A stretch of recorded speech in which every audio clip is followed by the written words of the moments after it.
Welcome to the 6th edition of the Bones of Advertising. I'm still Craig McLeod, and of course you are. I remain John Douglas, JD, unchanged. You've been JD for all 6 episodes. It's been great. Although Troy McLeod did pop in briefly for a second there, but no, back to JD for today, and I'm very happy about that as well. Thank you. Thank you. I would very much like Troy McLeod to make another appearance. I think he's sadly missed. Yeah, no, maybe we'll bring him in next week with a specific one, because the only phrase that he has, we've already used, or that I know that he has, we've already used. So we'll have to come up with a new one of his phrases, and apparently there's plenty of them. So we'll give that a crack for ready for next week. Yeah.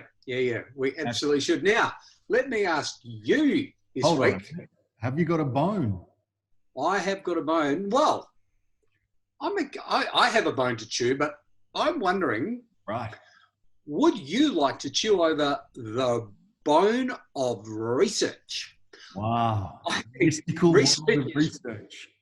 Research is one of those bones that gets thrown around advertising agencies like a seal pup at a killer whale convention. like it's just everyone is. and for all those people out there, I like seal pups. I think they're a little cute and cuddly, but there's a place at a time. Definitely. And look, let's be frank. We do like research. We do. And we use research as it's supposed to be used. Now, JD, I might ask you to kick off for me from a research perspective and just give me a broad view understanding of how we work with research. Okay. I think there is a very delicate sweet spot for research. There is a place for research, just as there is a place for strategy and a place for creativity and a place for tactics. And I think research, by and large, should be done at the very beginning of the whole process. I come at it from a writer's point of view, if you look at there's a great strategy book by Lawrence Friedman, who used to be he may still be the professor, department head of the Department of War, I think, or the Faculty of War at London University. Like he's got a brain that can, it's a big thing, brain, and he carries it around inside a very small head. It's very strange in there, TARDIS-like. Anyway, I digress.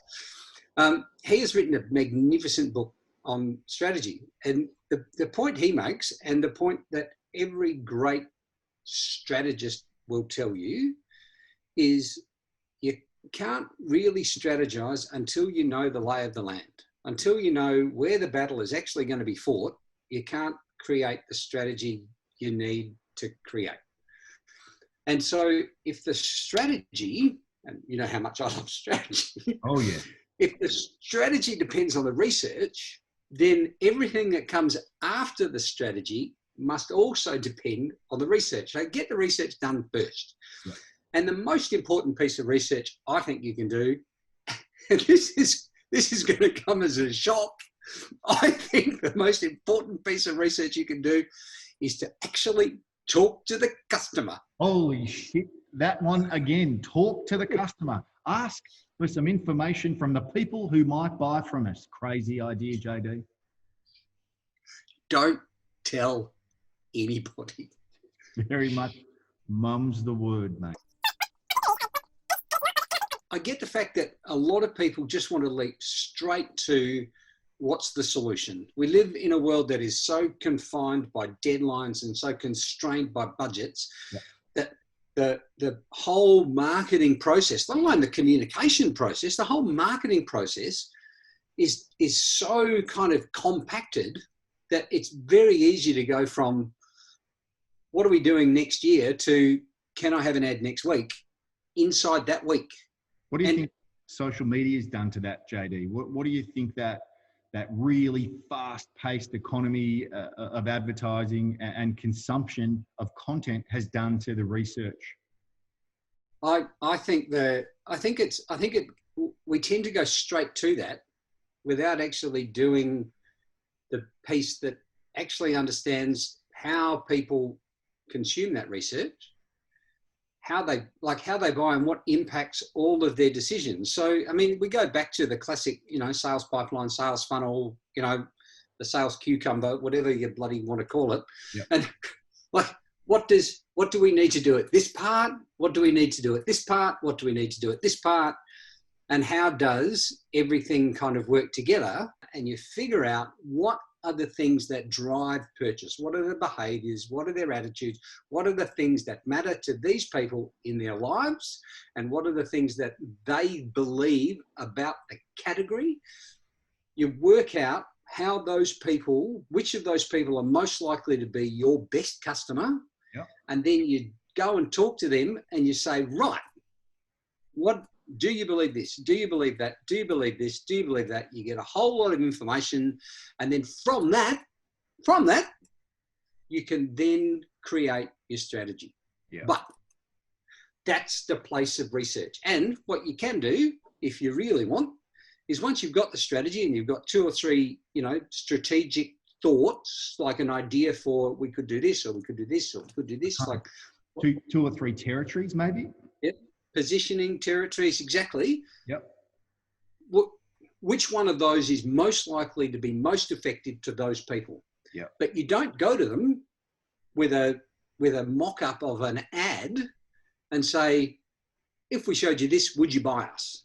Because that's garbage. Yeah. That doesn't work. What we want to do is you want to give them stimulus enough for them to say, if someone came to me with a message that was like that, I would be more inclined to prefer them when it came to buy. Like, you then can figure out, okay, so what other stuff do we need to know about the market? Like media, as an example. Like, how do they consume media? Like, you know that better than I would. Yeah, absolutely. So what are the things that you look for when it comes to looking at a campaign, looking at a target market, and then figuring out how do they use media? What's your magic little?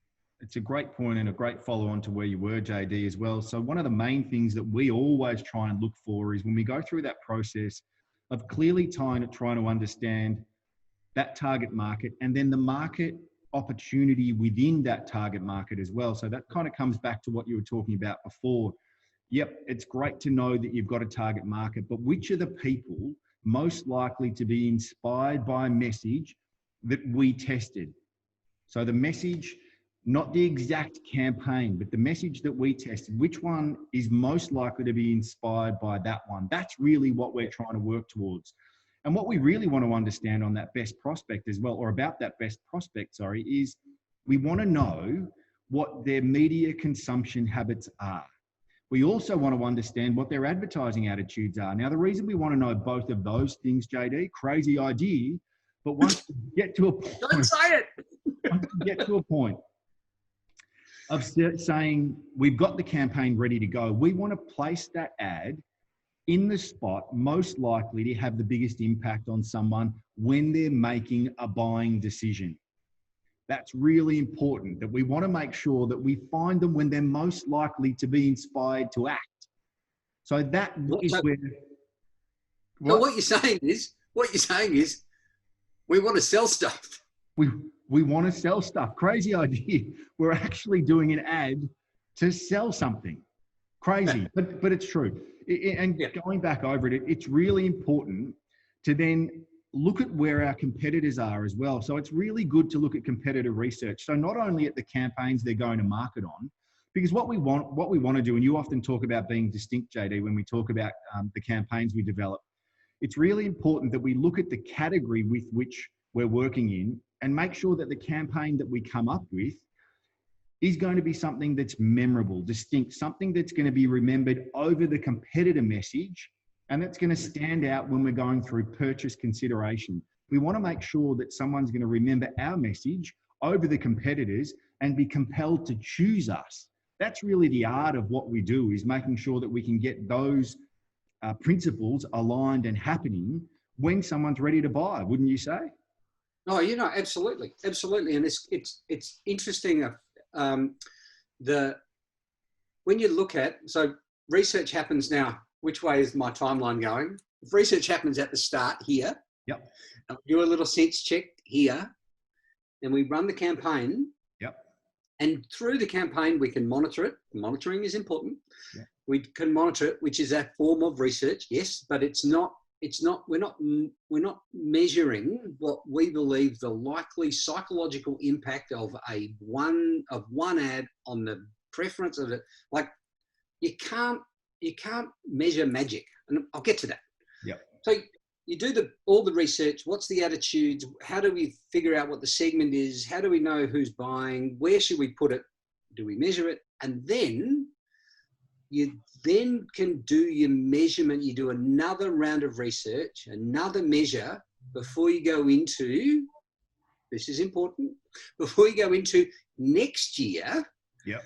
Because everyone does budgets year to year, and it's a handy little, we did this much and this is where sales went, and this is where brand preference went, or NPS, whatever. So that is important. And if you're measuring this, when people want to buy you, you look at the assets you've got. So if you're buying Coca-Cola, you're going to look for the red one on the shelf. Yep. You're going to look for the one with the little curve.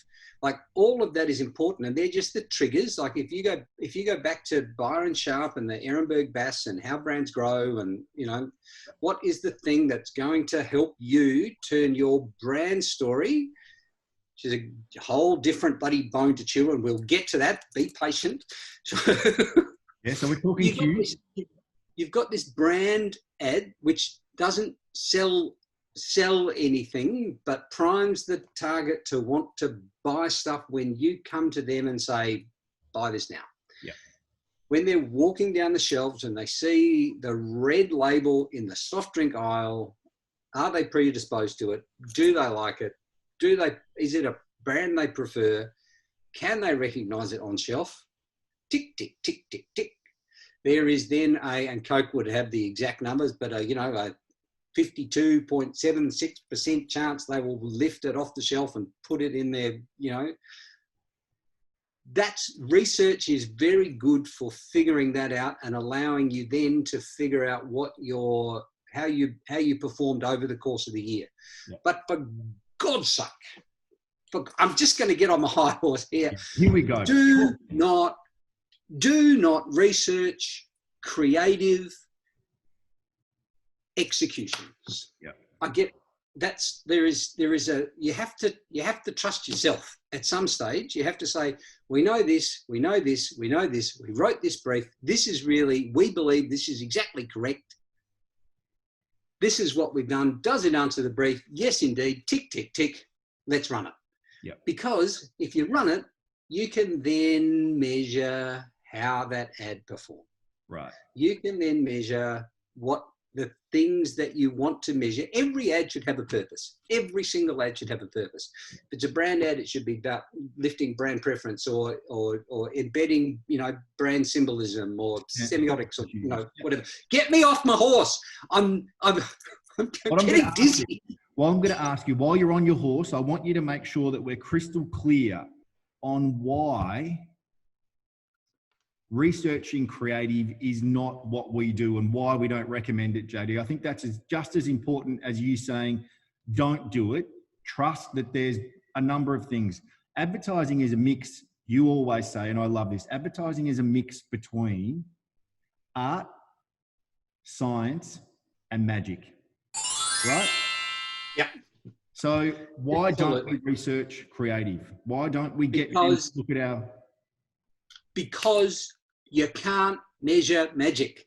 Yeah. You can measure the effect of magic, but you can't measure as soon as you try and measure magic, it disappears. Whether you like it, whether I like it, whether the marketing manager we're dealing with likes it, those things aren't as important as whether the best prospect will like it. Right? Imagine the person that you want to sell to, they're the person you want to charm. Yeah. Imagine. Madness, absolute madness.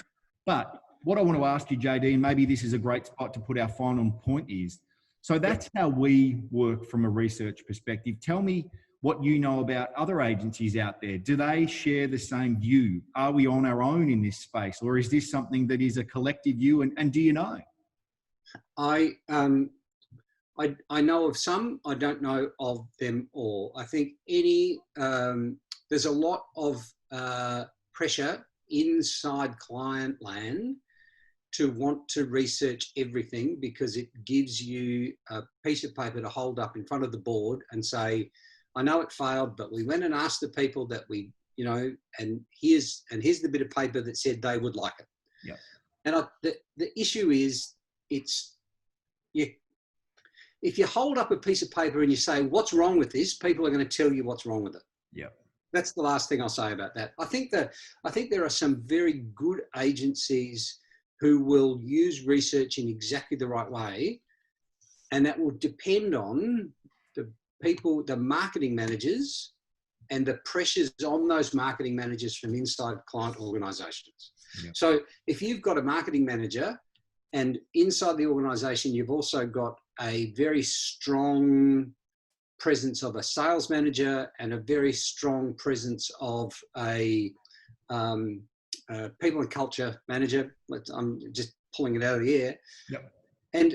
And they want to be involved in the advertising decision, not the marketing decision, but they want to have input into the advertising. Yeah. Then the only thing the marketing manager can do is either say, no, buggy it, go away. Like, we've done all the background work. If you wanted to have some kind of input, you should have had it, buddy, back there. Yeah, right.